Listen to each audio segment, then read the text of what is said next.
সুপ্রিয় দর্শক, আপনারা দেখছেন ডিআর স্টুডিও ইউটিউব চ্যানেল। চলে আসলাম এইমাত্র আগামীকালকে 28শে নভেম্বর 2025 শুক্রবার 24 ঘন্টা খুবই গুরুত্বপূর্ণ লঘুচাপ, ঘূর্ণিঝড়, মেঘ বৃষ্টি, তীব্র শৈত্যপ্রবাহ, তাপপ্রবাহ এবং আবহাওয়ার খবর নিয়ে আগামী 24 ঘন্টার মধ্যে আবহাওয়ার বিরাট পরিবর্তন, বঙ্গোপসাগরে ফের লঘুচাপ রূপ নিতে পারে ঘূর্ণিঝড়ে। তো প্রিয় দর্শক, আজকে ভিডিওতে জানিয়ে দেব আগামীকাল 28শে নভেম্বর 2025 শুক্রবার 24 ঘন্টা স্যাটেলাইট ওয়েদার অবজারভেশন রাডার অনুযায়ী কেমন থাকতে পারে দেশের 8টি বিভাগের 64 জেলার আবহাওয়া। আরও জানিয়ে দেব এই মুহূর্তে লঘুচাপটি কোথায় অবস্থান করেছে এবং আগামীকাল কতদিন পর্যন্ত লঘুচাপটি থাকার সম্ভাবনা রয়েছে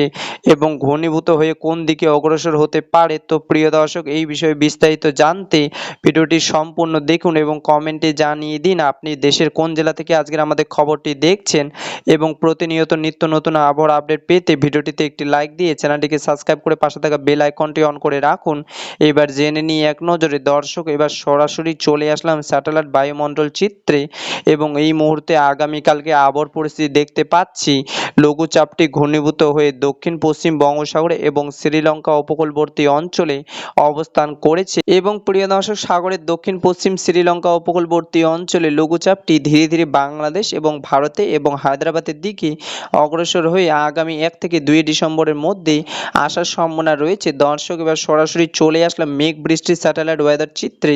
এবং এই মুহূর্তে আমরা দেখতে পাচ্ছি আগামীকাল 28শে নভেম্বর 2025 শুক্রবার 24 ঘন্টার মধ্যে দেশের কোথাও কোনো বৃষ্টিপাতের সম্ভাবনা নেই এবং প্রিয় দর্শক, পরবর্তী দিন 29 এবং 30শে নভেম্বর পর্যন্ত দেশের কোথাও কোনো বৃষ্টিপাতের সম্ভাবনা নেই। তবে বিভিন্ন রাডার মডেল থেকে তথ্য পাওয়া অনুযায়ী ডিসেম্বরের শুরুতে দেশের কিছু কিছু অঞ্চলে বৃষ্টিবাহী মেঘ প্রবেশ করতে পারে এবং কিছু কিছু অঞ্চলে আংশিক বৃষ্টিপাত হতে পারে এবং প্রিয় দর্শক, কুয়াশা প্রভাব স্যাটেলাইট চিত্রে আসার পর আমরা দেখতে পাচ্ছি আগামীকাল 28শে নভেম্বর 2025 শুক্রবার সকালের দিকে রংপুর, ময়মনসিংহ, সিলেট এবং ঢাকা বিভাগে কিছু কিছু অঞ্চলে এবং চট্টগ্রাম বিভাগে অধিকাংশ অঞ্চলে হালকা থেকে মাঝারি ধরনের কুয়াশা পড়ার সম্ভাবনা রয়েছে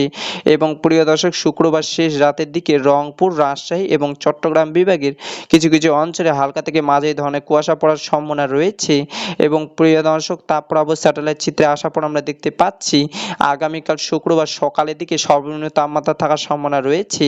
রংপুর বিভাগে 14 ডিগ্রি সেলসিয়াস এবং ময়মনসিংহ, সিলেট, রাজশাহী, খুলনা ও বরিশাল বিভাগে 17 ডিগ্রি সেলসিয়াস এবং ঢাকা ও কুমিল্লাতে 18 ডিগ্রি সেলসিয়াস এবং চট্টগ্রাম ও মহেশখালীতে 19 ডিগ্রি থেকে 20 ডিগ্রি সেলসিয়াস এবং প্রিয় দর্শক, আগামীকাল শুক্রবার দুপুরের দিকে সর্বোচ্চ তাপমাত্রা থাকার সম্ভাবনা রয়েছে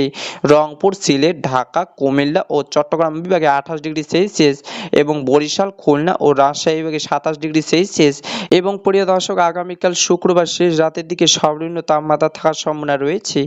রংপুর এবং খুলনা বিভাগে 17 ডিগ্রি সেলসিয়াস এবং রাজশাহী, ময়মনসিংহ ও সিলেট বিভাগে 18 ডিগ্রি সেলসিয়াস এবং ঢাকা ও বরিশাল বিভাগে 18 ডিগ্রি সেলসিয়াস এবং চট্টগ্রাম বিভাগে 18 থেকে 19 ডিগ্রি সেলসিয়াস। দর্শক, এই ছিল আমার কাছে আগামীকাল 28শে নভেম্বর 2025 শুক্রবার 24 ঘন্টা খুবই গুরুত্বপূর্ণ আবার খবর। দেখা হবে পরবর্তী দিনে আবার ভিডিওতে। ততক্ষণ পর্যন্ত সুস্থ থাকুন, ভালো থাকুন, ধন্যবাদ।